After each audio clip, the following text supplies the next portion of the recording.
Hi everyone, welcome to this Instagram live with Ronnie Screwvala, where we will be talking about his new book, Skill It, Kill It. I'm just waiting for everybody to join in and then Ronnie to join in too. Hi everyone, this is an Instagram live with Ronnie Screwvala. We will be discussing his new book, Skill It, Kill It. I'm so excited to talk to him. Hi everybody, hope you're doing well.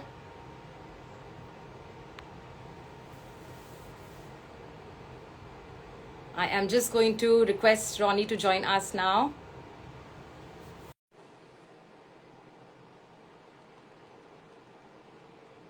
Hello, everybody. Thank you for joining us today. Hi. Hi, Ronnie. So nice to meet you. How are you? I'm nice good. to meet you. I'm good. I'm good. Thank you. I'm so excited to talk to you today. Yeah. And by the way, I just want to say the new version of the book looks slightly different than this one, which I'm just going to pick it up. I think somebody sent you the old version of the book. The book looks more like this. Yes, I love that. I love that new version. Ronnie, I listened to the audio book along with reading it. So it was like a personal narration for me. I really enjoyed listening to the audiobook because I think when an author reads their own book, it adds a lot. No, I think it was important, especially when it was on soft skills. And the first thing is about communicating and connecting. Exactly. And the best way to connect is, see, the book I wrote was in the first person. I narrate it in the first person. I talk about it myself. Yeah. So when you're doing it in the first person, I can't think of a better way than to communicate than by saying it myself. I completely agree. And as you share those personal thoughts, like you interviewed so many young professionals, right? So when you shared their stories, it was when you were narrating it, it actually felt like they were talking about their problems. It seemed very genuine. So I want to give you credit for that as well. Really well done. Great. Ready to have a nice conversation? Yes, I'm ready to. So thank you so much for joining us today. And thank you everybody who's here with us. We will be talking about Ronnie's new book and many other things for professionals out there trying to make a success in their careers. So the new book is called Skill It, Kill It. Please get a version of it in physical form or in an audio version. It's literally got so many pearls of wisdom, Ronnie. I learned so much from it. So thank you so much for writing this book. That's good. Thank you. Okay, great. So let's begin. Ronnie, I don't think you need any introduction, but I want to take this opportunity to introduce you. So Ronnie is a major Bollywood producer. He's produced some of my favorite films. He's an investor, a founder. I see that you call yourself a lifetime entrepreneur. I love that. And you're also a philanthropist. Sorry. Ronnie, you've donned so many hats in your career, I see that you said this in your bio and you talk about it in your interviews, is that oftentimes it's better to be a master of all trades than, a jack of all trades than a master of one. And usually people talk about it the other way. So what made you, think of this, that it's better to be, a jack of all trades? No, I think I do want to correct that. I'd be very disappointed in myself if I was a jack of all trades. I'm not. I think in different periods of my life, I've been obsessively focused on any one thing. So whenever I was building a media company, I was excessively focused on that and wanted to, change the landscape, do what I want to do in media. I don't see myself as a Bollywood producer at all. I see myself as somebody who started a media company because we had 10 broadcast channels that were sometimes more popular than some of our movies. But you know how it is. Movies has a high glamour effect, so people remember that more. Today, where we have a not-for-profits for Race Foundation, totally obsessed and focused on that. Upgrade with our education. So I think for me, it's been a journey of very focused things. The investor part is neither here nor there. I don't see myself as an investor. I find that extremely boring. I don't have a DNA for being an investor. Because then what do? You deploy a certain amount and you give some good advice to a few entrepreneurs. But anyway, they have to figure it out on their own. So it's not, I'm somebody who wants to be much more of a doer. But I would say that discovering or rediscovering yourself is something that I've really enjoyed doing at different hemispheres. So today what I'm doing in education was something very different than what I did. And at that stage, to say there are different stages of your career to look at different aspects, but with phenomenal focus, I think is very important. Completely agree with you, Ronnie. Careers are not really a linear line anymore. They're very much, as they say, squiggly because of things changing so quickly. So completely love that, have that vision focused, completely laser focused towards your one goal that you're trying to achieve, and then move on to the next. And I think I actually want to get to the part where you started writing. This is not your first book, so I wanted to understand where did that realization come from, that okay, now I want to be a writer. That's the next thing I want to do. And what made you actually write this book in particular? Yeah, so actually there was no realization that I wanted to be a writer, because I don't see myself as a writer. Both the books I've written genuinely are in the first person. See, because when you're an author, you have to give a very different kind of a structure to a book. It's also a narrative. For me, it was sharing experiences firsthand. Mm-hmm. When I wrote my first book, Dream with Your Eyes Open, it was because I was really clear that people do not celebrate failure. People look at failure in a very different manner. And it was much more about explaining to people my failures and multiple of failures, more failures than successes. Yeah. This particular book, Skill It, Kill It, and to me the title means if you don't skill it, you're going to get killed. So either you kill it or get killed. And that's really what the book title is supposed to mean. And for me, it was again meeting tons and tons of working professionals and colleagues across Upgrad. Yeah. And the more I looked at it and the more I talked to CEOs and learning heads and HR heads, the big challenge seems to be that people coming to the workforce, are they employable? Are they job ready? Yeah. And then 5 years into your career, you're at a crossroad. And then what do you do? Because now you don't have the luxury to take a year off and start studying again. But most of the challenges for people were soft skills. And by soft skills, I mean the ability to be able to connect, communicate. Because everyone just thinks if I have a degree and I get onto a job and get an interview, I should be able to get that job. But most of the time, it's exactly what is the aspect of your personal connect that you're going to be able to make. So my motivation for writing Kill It was really because I feel people need to look at soft skills in a very different way. It's a very integral part of success. Yeah, I completely agree with you, Ronnie. And I think a lot of us, including myself, I've been in that phase of my career, when I was chasing one degree after the other. So, I'm a CA, and you talk about, not pursuing CA. I wish I had the courage like you did, but I listened to my dad and I did CA, and then, I wanted to do another degree, which was an MBA. And I feel I get a lot of questions from young professional students, about pursuing, multiple degrees at the same time because of this comparison culture, their friends doing maybe another degree. What would you say to a student who's chasing this theoretical knowledge one degree after another? What would be your piece of advice? Yeah, that pursuit is, there's nothing wrong with it. So I'm not saying if you want to get more and more educated, but you've got to be clear what you're doing it for. If it's for your own self, clear that you want to up the knowledge scheme, sure. If you believe each of that is giving you a certain sense of knowledge, yes. If you're filling up a CV today, I think it's not the best return for investment, because on the job training and your ability to be able to participate and develop yourself as an individual and grow. I think today when in the first 5 years of everyone's job, everyone has this false notion that, oh, no, I'm growing a lot. And I ask a lot of people, no, I grow a lot. What happened? How? Every year I'm changing jobs. Every year I'm getting an increase in designation. I'm getting a 10% increase. Every year. In 5 years, I've changed 5 jobs. I've gone from nobody to assistant manager to manager to Tom, Dick, Harry. And I'm saying, but no, sorry, I'll ask the question again. So how are you growing? Yeah. Hey, I just explained to you how I'm growing. No, absolutely not. Because actually you wasted a lot of your time. Because you haven't learned anything in these 5 years other than to hustle and pick that up.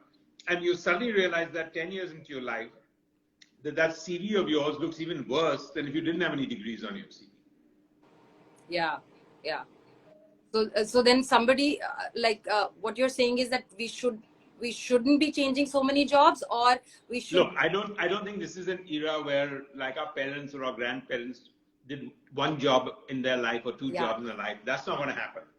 Yeah. But you need to get something out of an organization. You need to grow and learn. You can't do that by shifting jobs every 6 months to 9 months in 1 year.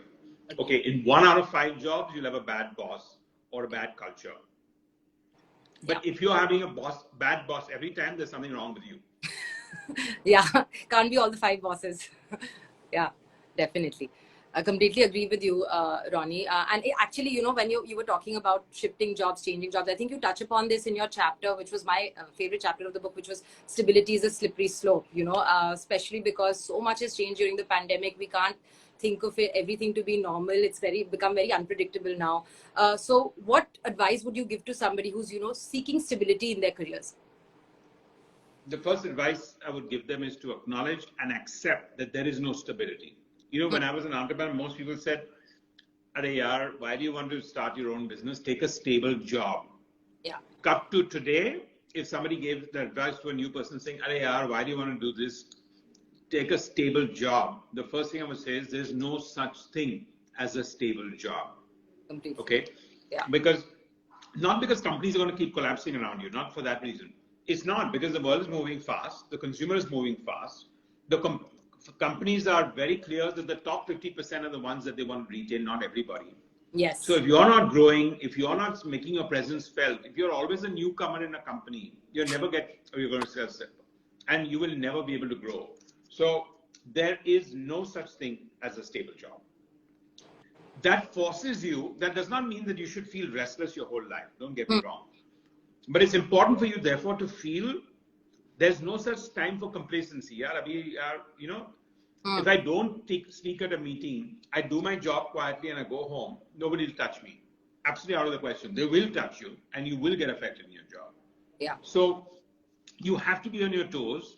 You have to understand that even to be in a stable environment, you need to do a lot more than just being under the radar.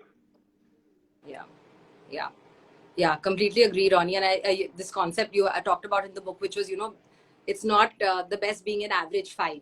Either be like a 2 or an 8. That would be ideal instead of just chasing to be an average. You talked about speaking up in meetings, Ronnie, and I've personally struggled with this myself in my, corporate jobs, that I was, like I'd stay under the radar. I won't say anything. But, like you said, it can work against us sometimes. So, but not everybody has that in them, to raise their hand or express their opinions, express their views. So what can somebody do to, actually go to a meeting and start expressing themselves with confidence a little bit? The largest respect I have for people in a large meeting that even speak up and say a few words is, my first observation is the person a very good listener, right? And we'll talk about listening separately. Yeah. But you can't really make sense unless you've listened to conversations. Definitely. So the best way to do that is you need to go past the fact that what is my worst case situation? I'll make a fool of myself. But only in my mind. Most people won't. Most people say, I asked a very stupid question. There is no such thing as a stupid question. You have to be able to figure that out. It's only your insecurity in your mind that says, oh, I asked that question, but nobody. It's okay. Every time you don't need to make a point with impact. Say a few words. If you're making a few words, try and be more brief than rambling. Because sometimes when you open your mouth and want to say it, you're so nervous, you start rambling. And then you lose attention. So you're not getting any positive energy. And then you think, oh God, why did I open my mouth in the first place? Yeah. So the first thing is to just be a good listener. Yes. And the best way is to say a few words in the beginning so that you test your own self-confidence. And the best way is to talk about what is currently going on in the room rather than a thought you had before you came prepared. Yeah. So that it's not out of context. Because people will turn to you and say, "Arey yaar, ye banda ne to sun liya hamara." Matlab, in the sense that he's listening to the meeting and he or she is paying attention. So that, I think, will let you overcome it. And you just need 3 such meetings where everyone looks at you and whatever else. Or somebody said, the best compliment somebody can say is, as Shruti was just saying right now, that means you know that you made an impact. Yeah. There is no worst case situation. Staying quiet is like not deciding. Yeah, completely agree, Ronnie. Summarizing what was discussed in the meeting, that is a great way to start. And then you build that muscle of, like actually pushing yourself to speak up in the first, let's say, 5 meetings. And then by the 6th meeting, you'll be a lot more in a comfortable position. Completely agree with you. So let's talk about what you just said, Ronnie, which was about listening. And this acronym that you have come up with in your book is called LOL, which is a great take on the word. It's called Listen, Observe and Learn, right? And personally, Ronnie, I think for me, listening as a skill has really helped me in my career because, like I said, I wasn't much of a talker. So but I feel, Ronnie, that this is a skill, a part of a type of a communication skill that isn't talked about enough, isn't discussed enough, the importance of. So what tips would you give to somebody to become a better listener? So first, I would say don't look at it as a skill. It actually defines you as a person. It's a culture thing. It's a personality thing. Yeah. Because if you are genuinely a listener, you're going to learn much better than most people in the room. You're going to observe a lot more whether you like it or not. And you will have formed different opinions. Now, whether you speak up or you don't speak up at that meeting is not relevant. But your takeaway will be very different. The second for most people is right now we're not giving ourselves scope to listen because they're so distracted. People want to be in a meeting for 3-4 minutes. I'm not this thing. I'll go back straight to my electronic, this thing, either my phone or my computer. I'll pretend by showing to everybody, no, I'm making notes about the meeting. Bugger all. Nobody's making any notes about that meeting. They're just doing whatever they want to do. Then you're a distracted medium. So the opposite of listening is this distraction that we are forced by. But in a room where 3-4 people are fidgety and you're the only one following a conversation, and then you make that 1 or 2 word, imagine the power you're going to have on your boss, your company, and on yourself. Very powerful. Yeah, completely agree, Ronnie. That's so powerful right there. I hope everyone who's on this live is making notes and is going to purchase your book, because what Ronnie is talking about is literally 1% of all the gems that are in the book. So, Ronnie, let's talk a little bit about self-confidence, because I feel that a lot of people think that everybody is born, these self-confident people are born with that innate trait. But you talk about that in your book, that not everybody needs to come from a place of privilege to have that confidence. So what is that? What would you say to somebody who thinks that, only a few people have that self-confidence, and what are the habits that they can inculcate to actually start becoming a better version of themselves and becoming a little bit more comfortable being themselves? I've come from a lower middle class background completely. First 17 years, very, very different. Schooling also was almost whether I should be an English medium school kind of situation. So for me, I'm a product of soft skills. I worked very hard during those years because I didn't have options for what we wanted to do in terms of degrees and higher education to that extent. I personally pushed myself in a very different direction to get soft skills. Yeah. See, self-confidence, first is the word self, then comes confidence. So the first word is actually self. And you have no choice but to have your own self-confidence, because if you don't do that, then it's a problem in the first place. So for a lot of people, I would say this is one of the most important characteristics that we need to get into, is really having your own self-confidence. It's not going to be something you can do easily. But if you start by feeling, not for me, and I'm not coming from that background. Oh, I can't speak English. Oh, I don't have a good accent. Oh, I have a twitch. Oh, I'm shy. Oh, my hand shakes. None of that is relevant. None of that is relevant. None of that is relevant. Everyone will find their own. When you're talking to people about stories, everyone has a story to tell. Everyone is that. So the distinctness, 90% of the time, we lack self-confidence because it's about ourselves. It's not because anyone has pointed a finger and said, you're a fool. Yeah, that's exactly, that's in our own mind, right? Like these negative thoughts that are going through our own mind. And Ronnie, let's talk a little bit about, lifelong learning. We've touched upon that a little bit. And I think that's your whole motive behind writing this book, like you said.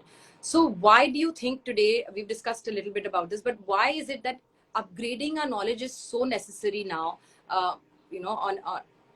On this lifelong trajectory. For multiple reasons. One, I think the calendar event of education, that time is over. And I say calendar means there's no choice. Everyone knows if you get born, something else, first thing everyone's mind is school admission, somewhere or the other, in whichever form.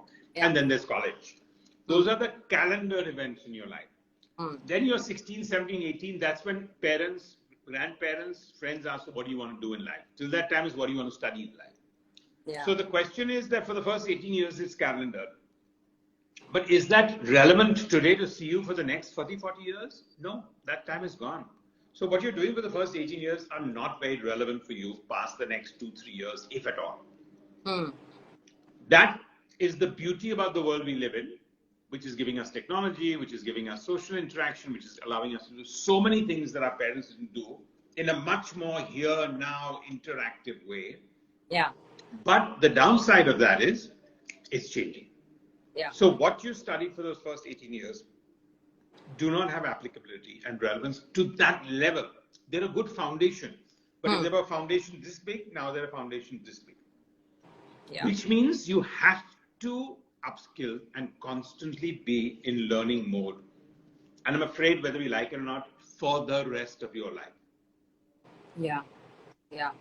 Yeah, completely agree, Ronnie. And that could be learning anything, right? Like it could be reading a book and then learning something from that, or it could be doing a course, or actually going for an event that you're feeling scared to go for. So it could be different forms of learning. But yeah, completely agree that it has to be an upward curve, and you have to keep up with the times, like you said. The education we have is not going to be enough to sustain ourselves for the rest of our careers. Wonderful. Correct. So what are the things? What are few of the things that you think you are learning? Now that times are changing so quickly. I'm learning on this call. I learned something else 1 hour back when I sat down to review something in our villages, because we're celebrating 75 dream villages with 75 this thing. On this call today, I'm seeing some of the reactions. I'm having a conversation with you. You frame questions based on who your fan following and your target group that you talk to, you think want to know. Your sentence so it allows me to say, what is this segment of people thinking? What are the big challenges there? Yeah. I can go back to the last 9 hours of my day so far, and everything has been a learning in some form or the other. I figured out the learning of my back, because I went for a walk and I figured out what to strain and what to not strain, how much to push your body without to not push your body.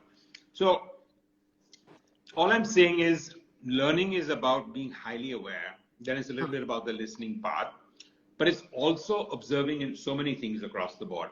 But you see, once you have that mental mindset, then firstly, you can never be arrogant. It takes away arrogance from your life also. Yeah. Because one of the biggest challenges for most people, there are two things really, is arrogance and ego. People talk about balancing work life. The two biggest worst time waste, arrogance and ego, living life to impress other people. If you take these two things out of your life, you'll have no problem in work-life balance. Wow. I love that. Yeah, I think one can't have any ego when they're a sponge of absorbing information and learning new things. Having that right growth mindset, as you're saying, is a great tip for everyone. And actually, let's talk about work-life balance, Ronnie, because you touch upon it in your book, and I think it's very important to discuss it now that some of us have been through very toxic work cultures, and drawing this work-life, having the right work-life balance that you discuss in your chapter, Batteries and versus vampires, right? So let's talk about that concept. And what would you say to somebody who's feeling guilty taking that time off for their mental health, for their physical health, and how does one maintain that optimal balance between battery days and vampire days? The key word there is balance, and I think we give it too much importance. Actually, it's the small things in life that will give you a balance. I've spoken to a lot of people, even during COVID, and the guy was on a phone with me at 1 o'clock, but I could see his mom saying, "Yaar, beta khana kha lena." So I'm saying, guys, if your family feels just sit for half an hour and have a meal with me is like spending a day with somebody, and then you can do so much more in your life. That's a balance. You got to find the small things in life. I think we all want to think, no. I'm so and so, then I take this home, whatever. There's too much that we put on the work-life balance. Yeah. So the one part is the small things, if you do well, you'll never find the reason for lack of balance. The second thing is, it is very important for you to enjoy what you do in your work. Yeah. The minute you enjoy what you do, the balance has already created itself. Now that means you still need to spend physical time with family, spouse, kids, brother, sister, friends, whatever you want to do, sports, whatever else you want to do. But the other side is not a pain. Normally people get obsessed, and I know the people who really start having work-life conversations are mostly the people who don't enjoy at work. So they're desperate for the other one. Yeah. But they're uncomfortable in their work environment. Because they're uncomfortable, they're not giving their best. Because they're not giving their best, they're underperforming. Because they're underperforming, they have to spend more hours at work. Yeah. It's like a vicious cycle then, right? Always. Yeah. So find something you really love that doesn't really feel like work and you're good at it. then you're going to give it your best. You'll give it your best. Of course, you'll make mistakes, but you'll give it your best and you will excel at it. If you excel at it, you won't need to feel you're hard working and sacrificing anything else, and balance will automatically come. Even if you did an 8-hour day and only a 40-hour week, impossible as that is in today's work environment, but you didn't enjoy your work, it'll seem like 80 hours. That is so true. That is so true, Ronnie. Completely true. And also the first thing that you said, which was, finding those small moments of finding that balance. It doesn't have to be 10 days off work. It can be just literally taking half an hour lunch break and not sitting at your desk and eating during It's the small things. It's the small things. It's that little walk here. It's so-and-so something. If you want to spend time with your pet, you want to spend time with your kids, your brother, your friend, one drink, do what makes that high element of joy. Yeah, that literally recharges your batteries to perform the next day again, right? Yeah, fantastic. I love that, Ronnie. Actually, I want to talk to you about, you work and hire so many new people across your different types of organizations. These new people come into the workforce, but there are always a few that are, make a better mark than others. So I would love for you to tell the audience from an employer's perspective, what are a few things that a new employee can do to really make a good impression in the first, let's say, few months of joining a new workplace? No, I think I don't want to say one should speak up, whatever else. I think you need to be genuine. You need to let the organization feel that you're absorbing and you're learning and you want to give back. You need to be involved. If you look at it as a job, people will sense it that you're looking at it as a job. You have to look at it. If you start getting involved, people will see that. And I would urge you that the best way is to be participative and feel you are going to be involved in the job. And then you will feel part of the organization. People will adopt you. Colleagues will adopt you. Friends will adopt you. Your boss will adopt you. Most of the time, 2% of the time you're going to have a bad boss. But as I said, we over-dramatize a bad boss also to quite an extent. So I would say get into it and don't look at it as a job. And look at it with a certain sense of longevity and be absorbed, be participative. I think that would be a very, very important part of feeling that you're getting in there and you're being involved. Yeah. So really jump right in, right? Don't feel like an outsider. Just get involved as much as you can. Ask questions, maybe go and sit in meetings, observe, like you say. The 21st century is not for hesitant people. Nobody is going to have no tentativeness, no hesitation. Yeah. I wish, Ronnie, we had this conversation when I was just starting my career. I would have learned so much. That way, I wish I had a lot of conversation when I was starting my career. So life is always about that. There is no such thing as that circle will always be there. We will always wish, I wish I knew this 10 years back. Yeah, there's lots I wish that I knew 10 years, 20 years, and 30 years back. Completely agree. Actually, Ronnie, let's talk about that. So many young professionals have probably joined our live today. And if you think back to your 20-year-old self, what is the one piece of advice you would give to your 20-year-old self, or actually the 20-year-olds who have joined us today? I mean, I'm not a commercial for Nike, but really go for it. I mean, really go for it. Because that's what it is. And the only other thing I would say is enjoy what you're doing. If you're not enjoying what you're doing, it's a cascading effect.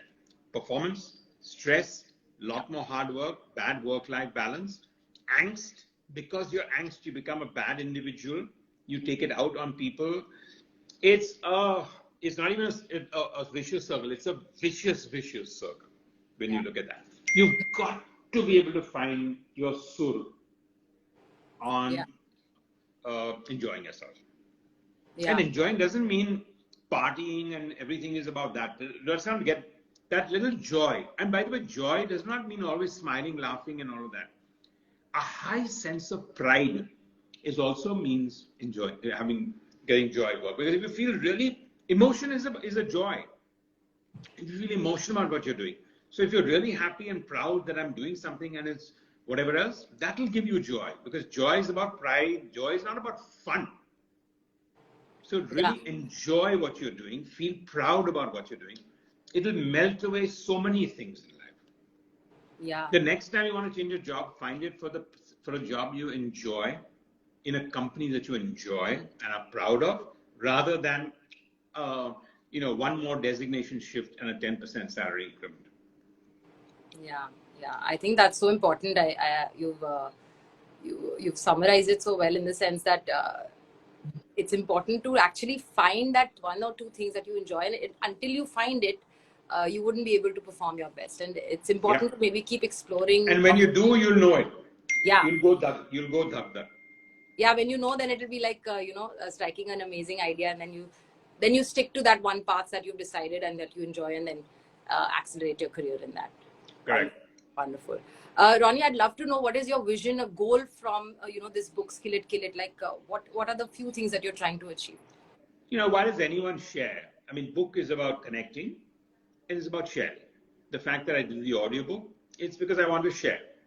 So when your goal is to share, and again, I got a lot of joy from writing it. There's a lot going on in my life, but I still found time to do it.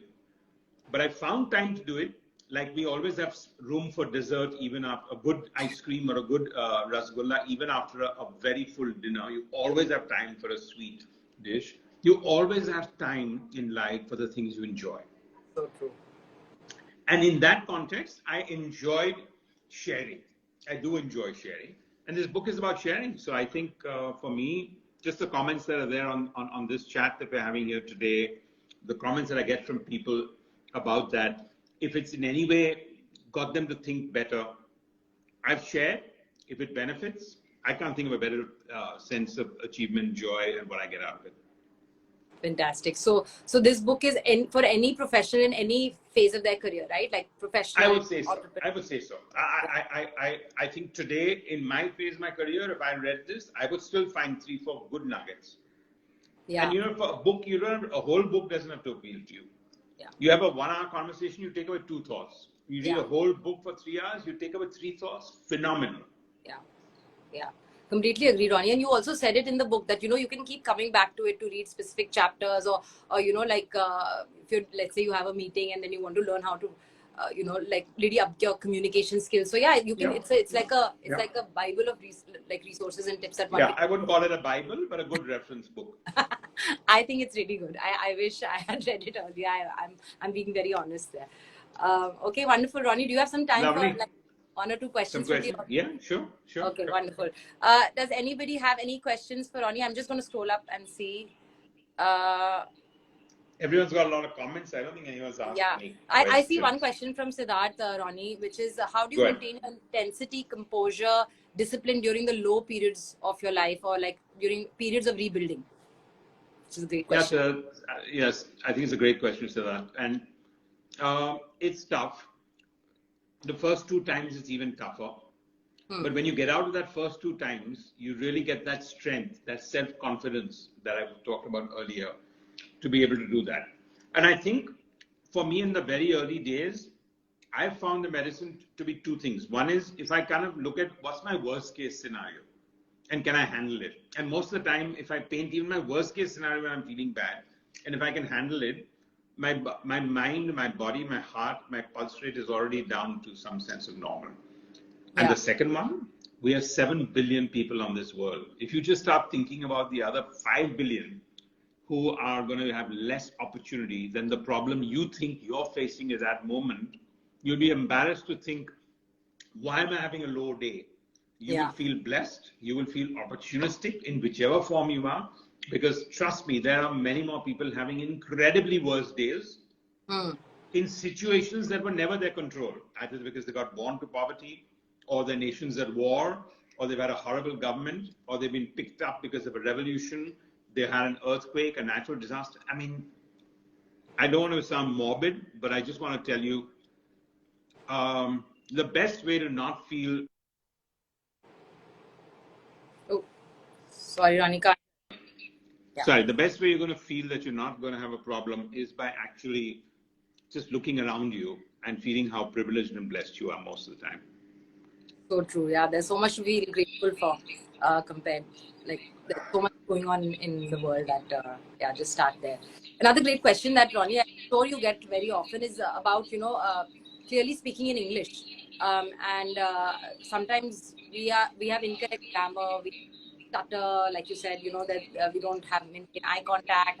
Other than that, also, like, people are not very comfortable conveying their thoughts in English. So what advice would you give to somebody? on Well, that? I think my advice is that too much is being made about it. I agree that in a country like India, English seems to be the commercial language, so there's an expectancy to speak it. In China, nobody's trying to speak English. They're doing incredibly well as the second largest and successful economy, and they're very happy to talk Chinese. Our Prime Minister can communicate in English, but he will, at the United Nations, speak in Hindi. Yeah. So that doesn't mean he's communicating less. People are hearing his passion, people are hearing that, and then they're hearing some translation, but basically they're getting in what you want to get. If you want to communicate, you need to connect. Connect is eye contact, connect is just body language. One of them also happens to be a language, but it doesn't make a difference. You're better off communicating in the language you are more expressive in than communicating in a language you're less expressive in that you don't communicate at all. Yeah. So might as well speak in the language you're comfortable speaking in, right? Like It's okay. It's okay. Yeah. I mean, if you went abroad into Vietnam or went to France, he's not going to speak English with you. He'll also speak in French or Vietnamese. Yeah, definitely. The French only speak in French. That's for sure. That's wonderful insight, Ronnie. Thank you. And actually, I'm getting a really good question, and I actually had this question too, which is about in our lives. We have so many people that we meet personally, professionally. How do you decide which of these people is going to help you in your growth? Even like you talk about finding mentors in your professional journey. How does one discover mentors and go up to them? Yeah, I would say there's no immediate answer, but at that point in time, you may not be able to do it. So you'll have to go about it. If you're looking for that kind of association, do it with multiple people. And over a period of time, you will get to know who are the people who are going to be able to make a difference to you. So don't be judgmental in the beginning. Interact with a lot of people. Chemistry, attraction will form its own way for you to figure out what you need to do. Mentorship is not arranged marriage. Yeah. I think that's what people do. They go on all these like blind mentorship. Yeah, you go on a blind date and whatever else, and then you're expecting the person to have words of advice for you. I hardly know you. How am I going to be able to give you any advice? Yeah, exactly. I think people either overdo it or underdo it. Some people ask too many questions. Some people don't ask any questions at all, or ask for help at all. So that's a great feedback. Thank you. Another one great question that I'm getting is, how does actually one shift their career? Like, how does one make a career change if they really want to? Because I think you've done that a couple of times in your career when you said you had that laser focus with it. So how does one go about doing that? It needs to be a personal preference, firstly. If you're doing it because you're not getting a job in a sector and you want to change that, that's a different parameter. But if you're doing it by choice, that's a very strong motivation. And you need to do it by choice. You want to do it because you now feel you can add value somewhere else. So first is to figure out why you're doing it. And that you're doing it by choice and not by forced situations. Then you'll be able to find it as a much easier path because then you're involved with it. Then you'll know why you're doing it, what you want to do, how you want to go able to do that. And that doesn't mean you need to go back to the drawing board every time you want to change that. Because there's so much experience you picked up along the way that now it's a plus, which you'll have to understand the sector, meet a lot of people, do a lot of homework. And I would say for the first year, if you're changing segments, don't have too much high expectations of your performance. Because if you keep wanting to say, oh, I'm not, you'll become depressed in a thought process. So give it that time that says, I'm learning. Then you'll learn more instead of trying to be defensive that says, oh, I've been doing this for 20 years, different jobs. I know what's the big deal in this sector. And half the people waste their time doing that. Yeah. That's again coming back to that mindset, right? Like if you are changing a career, you have to understand that the first year or two, you'll just be learning on the job because it's completely different and alien to you. Correct. So take that time to build your knowledge before you feel upset about it. That's fantastic. Thank you so much, Ronnie. Thank you. It was a great conversation. Thanks, everyone. Us. Thank you, everyone, for joining us. Bye, Ronnie. Lovely meeting you. Bye. Please grab a copy of the book, Skill It. Thank you so much. Bye.